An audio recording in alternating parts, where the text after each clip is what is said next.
माझ्या घरावरती पहारा देतात. कुठून ऋण फेडणार त्यांचं मला कळत नाही. मी दिवस रात्र बिचारे तिकडे बाहेर बसलेले असतात, घराच्या बाहेर असतात. आळीपाळीने एक दिवस लावून प्रत्येकाचा लावून असे प्रत्येक जण तिकडे बसलेले असतात. कित्येकदा मी घरात जेव्हा बाहेर पडतो मला कळत नाही यांच्याशी मी काय बोलावं. एक एक अख्खा अख्खा दिवस ते सगळे रात्रंदिवस तिकडे बसलेले असतात, रात्री पहारा देत असतात. हे सगळ्यात महत्वाचं.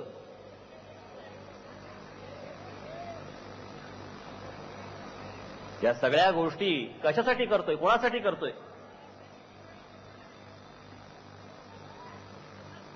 तर वेळ लागलं होतं मला. आज पण काही कशाचा कशाला संबंध नाही. सभा घेतली, नोटिसा सुरू. याला कागद जास्ती झाले का यांच्याकडे?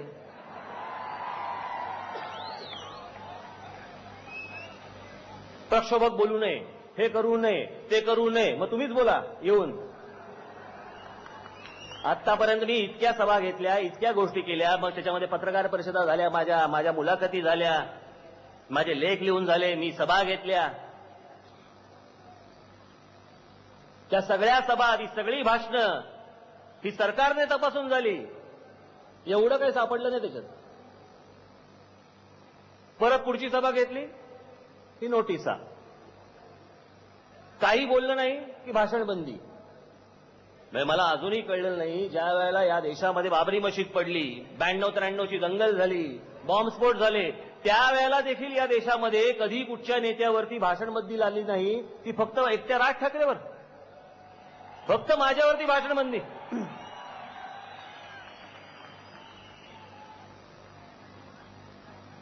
ही भाषण बंदी कशाची आहे माहितीये का? हे दिल्लीमध्ये बसलेल्या सगळ्या लोकांसमोर नतमस्तक होणारे आमचे महाराष्ट्रातले राज्यकर्ते, दळिद्री, यांच्यामुळे ही भाषण बंदी. यांच्यामुळे. मी परवा दिवशी ठाणे कमिशनर, पोलीस कमिशनर, त्यांना मी फोन केला. परवानगीच देत नव्हते. म्हटलं आता काय झालं? नाही पण ते जरा थोडंसं सांभाळून. म्हटलं काय सांभाळून? कधी नाही सांभाळून बोललो म्हटलं मी.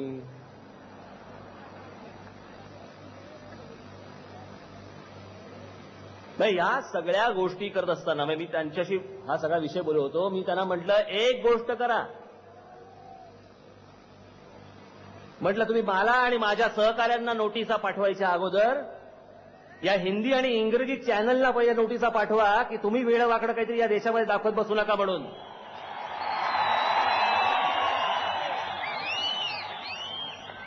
यायला समजत नाही तर विचारून तर घ्या ना टाकायच्या अगोदर. मराठी भाषा कळत नाही, वाटेल ते ट्रान्सलेशन करून टाकत असतात आणि मग उगला राज ठाकरेने जाहीर.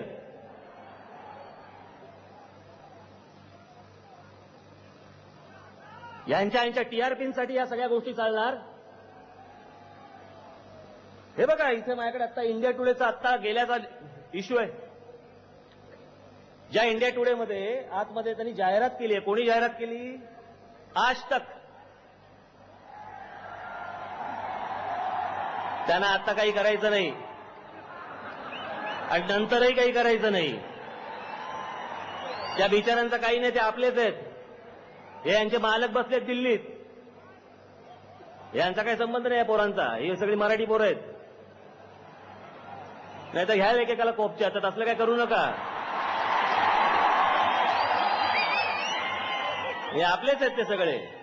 त्यांचा काय दोष? ते आपले इथे फुटेज घेणार आणि तिकडे पाठवून देणार. विल्हेवाट ते लावतात. हे नाही. माझ्या नावाने बोंब बोंब बोंब मारायची. हिटलर काय म्हणायचं, काय अजून काय वाटेल ते म्हणायचं. मला काय फरक पडतो? दिवसभर आपला माझाच थोबाडा. अरे आता काय तिथे काय, बस करा ना आता.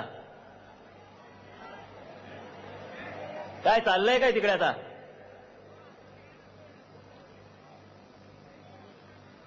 बस झालं आता, खूप झालं तुमचं तिकडे. शांत बसा पहिले.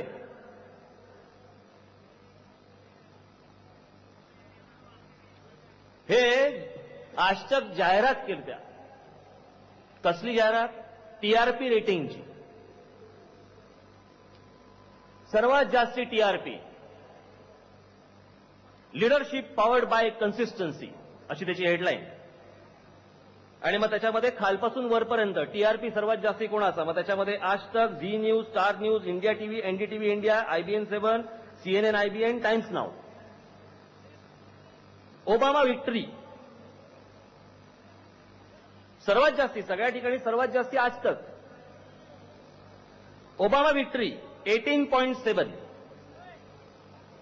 ट्रस्ट वोट, विश्वासदर्शक ठराव जो आला तर मनमोहन सिंगांचा, ट्रस्ट वोट किती टीआरपी 19.3, सर्वात जास्ती त्यांचा. दिल्ली ब्लास्ट, बॉम्ब ब्लास्ट झाले ते 21.7. मुंबई टेरर अटॅक आत्ता जो झाला तो 22.1. Bindra's gold medal 23.5. Rail budget 34%. Union budget 36.2. आणि राज ठाकरे कॉन्ट्रोवर्सी 41.4. हेच असे टाळ्या मारायला ईडे बनवतात आपल्याला. दिवसभर आपलं ते दाखवत बसतात. ये गाडी से उतरे, ये गाडी में चढे, ये गाडी आगे निकली, ये गाडी पीछे आई, एवढंच. अजून काही नाही. अभी निकलने वाले हैं, अभी निकलते ही होंगे, अभी बाहर आ गए हैं, देखिए कुत्ते के साथ खेल रहे हैं. अरे तुला काय आहे की नाही फुटेज बिटेज, किती वेळ वाया घालवतो लोकांचा. याला कोण देणार नोटिसा? यांच्या दिल्लीमधली माणसं, यांच्या इथल्या ऑफिसमधली माणसं ज्यावेळेला वेडं वाकडं करून ज्यावेळेला तिकडे दाखवत असतात लोकांना, नाही ते गैरसमज तुम्ही लोकांमध्ये पसरवत असता. काही तमाशा बनवून ठेवला सगळा. इतका महत्वाचा आणि गंभीर विषय तुम्हाला जर समजत नसेल तर नुसते तमाशे कसले करता, धंदा करता याच्यावरती.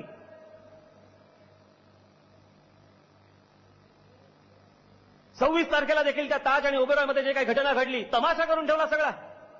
याला कोणी बोलायचं नाही. यांच्या तोंडाला येईल, यांच्या मनाला वाटेल ते यांनी करत बसायचं आणि देशाने भोगत बसायचं. काहीच लाजा वाटत नाही ना. तिथे अतिरेकी शिरलेत आणि सांगतायत काय, पहिले खबर हमने दी. याच्यात पण कॉम्पिटिशन.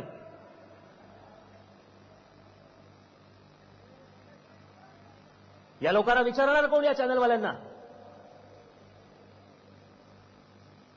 खास हे जे बोलतोय हे सगळे हिंदी आणि इंग्रजीवाले.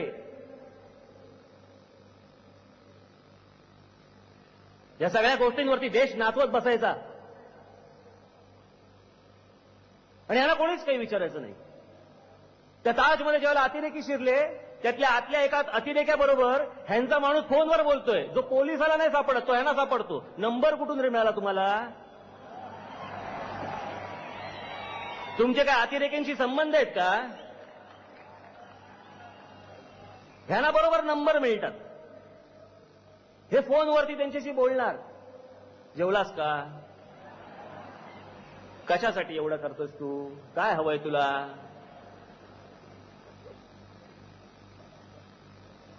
हे अतिरेक्यांशी बोलणार फोनवरनं आणि आमचे बाहेर पोलीस मरणार. आणि त्याच्यामध्ये हे वरती परत पसरवणार काय? हेच आम लोकांमध्ये मेसेजेस काय पाठवायचे? Where is Raj Thackeray? Here is Raj Thackeray.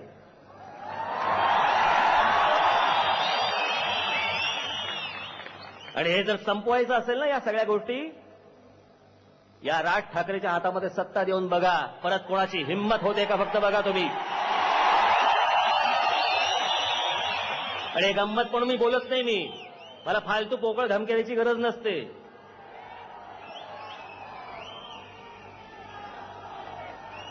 मी विषय कुठचा काढतोय, मी बोलतोय कोणत्या गोष्टी, मी या राज्याच्या गोष्टी बोलतोय, मी या मराठी माणसाच्या गोष्टी बोलतोय, मी या मराठी भाषेच्या गोष्टी बोलतोय. तिथे आज घुसले अतिरेकी. Wear is Raj Thackeray?